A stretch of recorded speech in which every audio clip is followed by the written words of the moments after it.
Hello, Mom? You were hospitalized for malnutrition? Weren't you eating properly? I've been sending you money. Yeah, thank you for that, but 60 cents, the fee costs more than that, so don't worry about it. 60 cents? What do you mean? I am broke and have been living a frugal life, cutting down on food and utility expenses. Eventually, I collapsed from malnutrition. My eldest son Raymond has been sending me 60 cents every month. I told him it's not the amount, but the thought that counts. I thought I'd been sending you $1,100 a month. Soon, shocking truths were revealed one after another from Raymond. I am Caroline. I am turning 80 this year. I lost my husband 5 years ago, and now I live alone in an old apartment. Since getting married, I have been a full-time housewife, relying on my own pension and my husband's survivor's pension as my only income. Life is not easy, and I've been cutting corners day by day. Of course, I save on food expenses, as well as utilities and water bills, and I barely get by living in a cheap apartment. Today, it has been lightly snowing since morning, but I don't turn on the heater to save electricity. I wear a down jacket and layer warm pants in the house to stave off the cold. My fingers are trapped and bleeding from doing chores with cold water. I have frostbite on my left hand, which is swollen and red-black. As I rub my stiff fingertips while cleaning up after lunch, my daughter-in-law, Samantha, comes to visit. Hello, mother-in-law. I brought this week's medicine. It's the usual $80. Samantha brings me medicine every week. Raymond also cares for me, but he's busy as a pharmacist at a large hospital, so Samantha looks after me. A few years ago, Samantha accompanied me to the hospital for checkups, but recently she only delivers the medicine. It's cheaper this way, she says. Honestly, the medicine is a big expense for me, who is broke. However, I am told that stopping the medication will cause discomfort, so I have it delivered every week. Samantha used to be a pharmacist at a hospital like Raymond. However, she quit her job after getting married and now works part-time at a local drugstore. I'm always grateful for your help, Samantha. By the way, do you know anything about the box of rice crackers I had stored in the drawer? The one with the kids' scribbles on the lid? It's been missing since last week. I point to the dresser in the back. I had Samantha tidy up around the dresser last week, but the box has been missing ever since. Inside the box, I had kept my hard-earned savings. A box of rice crackers? I don't know anything about that. Maybe you put it somewhere and forgot about it. Can you not blame me? Samantha, perhaps hurt by the suspicion, took the money for the medicine and left with an unpleasant look on her face. I can't argue with that. After putting away the medicine, I grabbed my cane and went toward the post office. Today is the end of the month. Since my husband passed away 5 years ago, I have had no other income than my pension. My son Raymond, concerned for me, has been sending me money every month. My bank book spit out from the ATM, as usual, had deposit 60 cents written on it. The amount sent was so little that the transfer fees seemed to cost more. But it's the thought that counts. Though it doesn't help much with daily life, I am grateful for it. After leaving the post office, I headed to my regular greengrocer. Since I visited every week, I became quite familiar with the energetic owner Dane, who is in his 60s. When I went to the store just before closing, I could get unsold and bruised vegetables at a discount. I always went to the store in the evening, targeting those discounts. Today, I got bruised turnips and radishes and wilting spinach. I thanked Dane and went home to pickle the turnips and radishes in my homemade brine. The secret brine pickles I've been making for years as a hobby and to save money are excellent in both flavor and texture. I had a simple but delicious dinner of spinach and pickles. Lately, my health has been deteriorating. I feel dizzy when I stand up, and I get short of breath just from moving a little. My nails and fingertips are also in bad shape. Perhaps my body is weak because I haven't been eating well due to cutting food expenses. I've had health issues before, but I never paid much attention, thinking it was due to age. But recently, the pain in my body is unbearable, and the dizziness is terrible. I tried calling Samantha to see if she could take me to the hospital. The hospital? Just for dizziness?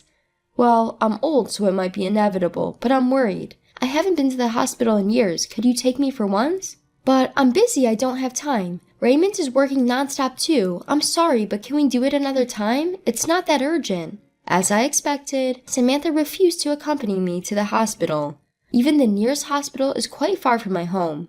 Being broke, I can't afford not only the medical fees, but even the transportation costs. Oh, and please don't contact Raymond. He's in a crucial period at work. If anything happens, please contact me. Samantha emphasized that and then hung up the phone. I sighed and took my medicine with cold water. One day, as I was chatting with Dane at my usual greengrocer, I was hit by another severe bout of dizziness. Unable to support myself with a cane, I squatted down on the spot. Dane rushed over. "Are you okay?" and peered into my face. The dizziness didn't subside even when I sat down. "I'm just feeling a bit dizzy. Nothing's wrong. I'm fine." As I said that, I tried to stand up forcefully. Suddenly, the world spun around and I fainted. When I woke up, I found myself in a hospital bed. Dane was sitting beside me. Receiving an IV drip, I heard the story from Dane. Apparently, after I collapsed at the greengrocer's, he called an ambulance for me. I had slept all night since being brought to the hospital, and it was already bright outside. The doctor explained that I had anemia due to severe malnutrition. Unbeknownst to me, my bones had become hollow and my body was in a more serious condition than I thought. I was worried about the treatment cost and wanted to leave early, but the doctor told me I had to be hospitalized for a week. "Caroline, I always tell you to eat properly. I was shocked when you suddenly collapsed." Dane had always been concerned about my health. "Sorry for making you worry, but I don't have any money." "Didn't you have an eldest son? He's a doctor or something, right? He must be earning a good salary working at a hospital, so he could at least send you some money." "He's a pharmacist. I've been receiving support from him, but..." I smile awkwardly and close my mouth. "I receive a monthly allowance from Raymond, but it's too small to help with my living expenses. With the weekly medicine fee I paid to Samantha, even my pension has been significantly reduced. Dane says I should get more money, but I'm hesitant to accept money earned by others, even if they're family. However, what worries me now is the hospitalization cost. With my barely getting by lifestyle, I can't imagine affording such high medical bills. Also, I'm concerned about my precious rice brine pickles. If I don't stir them every 3 days, they'll go bad." After thanking Dane for returning to the store, I searched for my cell phone to contact Samantha. Looking at the screen, I saw that the battery had died. I don't remember Samantha's number, but I memorized Raymond's because it's similar to my home number. Samantha told me not to contact Raymond, but with things like this, I can't avoid it. I borrowed the hospital phone to call Raymond. "Hello?" "Oh, thank goodness. It's been a while since we connected, Raymond. It's your mother. Sorry to call you during work." Samantha had forbidden it, but I called Raymond from time to time. I just wanted to hear his cheerful voice, but for some reason he never answered my calls. Was he too busy with work to answer the phone? Anyway, I was relieved that the phone connected during this crucial time. I thought, who could this be? It's been a while since you called, Mom. Where are you calling from? I was reluctant to worry my eldest son, but I admitted I was in the hospital. I briefly explained to the surprised Raymond how I had collapsed and been hospitalized. "What, malnutrition? Mom, haven't you been eating properly? I've been sending you money for that reason." "Yes, I'm really grateful for that. Your support means a lot to me, but 60 cents might cost more in fees, so don't worry too much." 60 cents? Fees? What do you mean? With a puzzled tone, I told Raymond how I received 60 cents from him every month, and that I appreciated the gesture more than the amount. "I thought I was sending more money to Mom." Raymond finally speaks, as if squeezing out the words. "Wait, I'm curious about that too. But you mentioned malnutrition, right? Mom should have been going to the hospital every month, and she should be getting her medicine. Hasn't the doctor said anything until now?" "Yeah, I'm getting the medicine. Samantha delivers it to the house every week. I haven't been to the hospital in years. Lately, I've been having bad dizziness and palpitations, and I wanted to go to the hospital if possible, but Samantha said I'm busy, so maybe next time." "Just the medicine? Every week?" "Raymond, are you listening?" Raymond mumbles something on the phone. He seems to be worried about something. "Anyway, I know you're busy, but could you please bring me some clothes and insurance card on your next day off? And I'd like you to mix the rice brine pickles every 3 days. "All right. I have the keys to our parents' house, so I'll leave work early today and go there. Don't worry about the hospital bills. I'll be there by evening." Raymond seems strangely preoccupied, but I'm grateful he can come right away. "Thanks. Be sure to wash your hands well and mix the pickles with your bare hands." "Mom, I'm here. How are you feeling? Are you okay?" After the call, Raymond shows up in the afternoon. It seems he left work early. As he organizes the clothes and personal belongings he brought from the house, he asks me in detail about recent events. About the house, my health, the medicine, Samantha. It's like a continuation of this morning's phone call. He also brought my bank book from home, and we open it to check the contents together. From the date 5 years ago, there's a series of deposit 60 cents entries. Raymond glares at them with a fierce expression. Since this morning's call, Raymond's behavior has been strange. Did something happen at work? I thought he must have been very busy, as I had tried calling him 2 or 3 times a month, but never got through and he never returned my calls.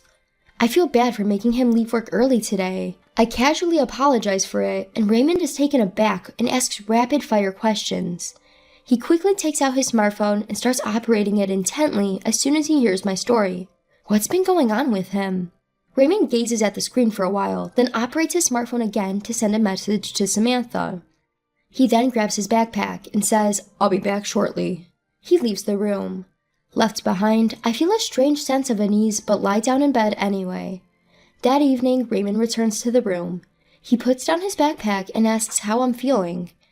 After receiving an IV and sleeping in a warm bed for the first time in a while, I feel much better. While snacking on fruit and chatting, Samantha comes into the room. "Oh, mother-in-law, how are you feeling? Raymond, you took time off work, huh?" She approaches us with a forced smile and sits in the chair next to Raymond. Raymond didn't reply, looking down and gripping my bank book in his hand.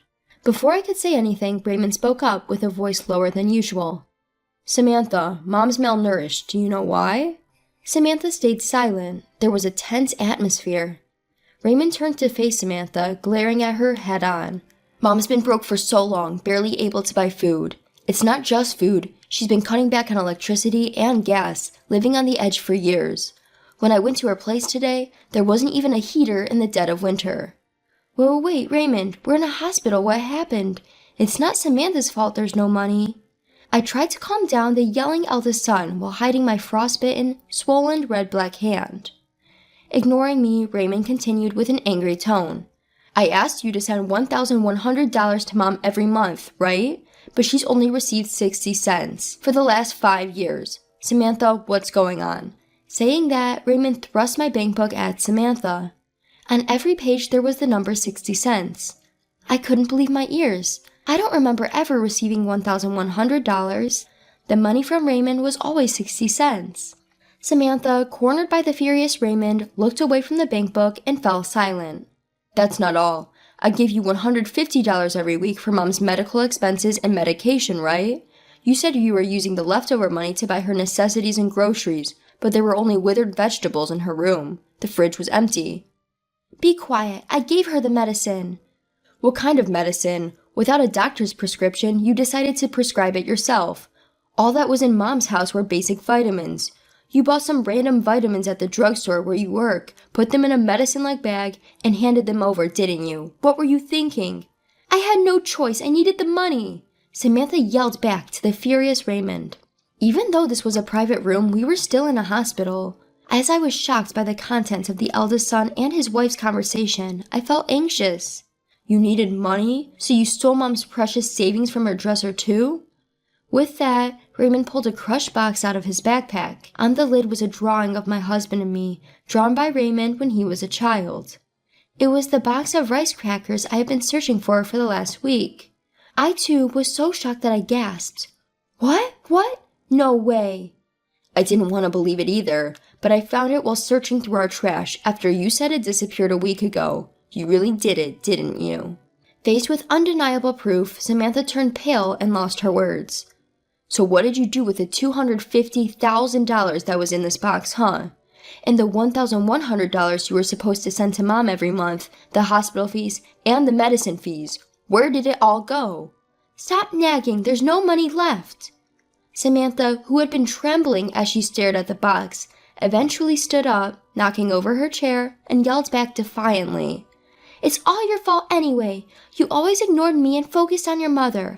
Ben is way better than you, my husband." "Huh? Ben?" "He's the coolest host at the club around here. I've been supporting him, and soon he'll be #1. He said he's saving all the money I've given him for our life together." As Samantha excitedly continued talking, both Raymond and I stared at her blankly. I didn't quite understand, but it seemed she had fallen for a man and was providing him with money. Apparently, she needed a lot of money for that. "All right, Samantha, I get it. Let's get a divorce right here for the sake of your life with this Ben guy." Raymond quietly said this and took out the divorce papers and a seal from his backpack, placing them on the side table. I never want to see your face again. Sign the divorce papers here, pack your things tonight, and leave the house. I'll stay at the hospital tonight. What? Don't be so selfish. You can't just suddenly... Samantha, do you even realize what you've done? Faking medicine, stealing money. If you don't want a divorce, we can go straight to the police instead. Samantha, who had been so confident, flinched under Raymond's intimidating gaze, and eventually started making tearful excuses. I had no choice. My part-time job wasn't enough. I took a little from the money you sent and the medicine fees, but I know it was wrong. Besides, neither you nor your mother noticed for years, right? You both share some responsibility. Enough. I don't know when you did it, but you went through my phone and blocked Mom's number. You even told her not to contact me, didn't you? You deliberately kept us apart and exploited her without getting caught.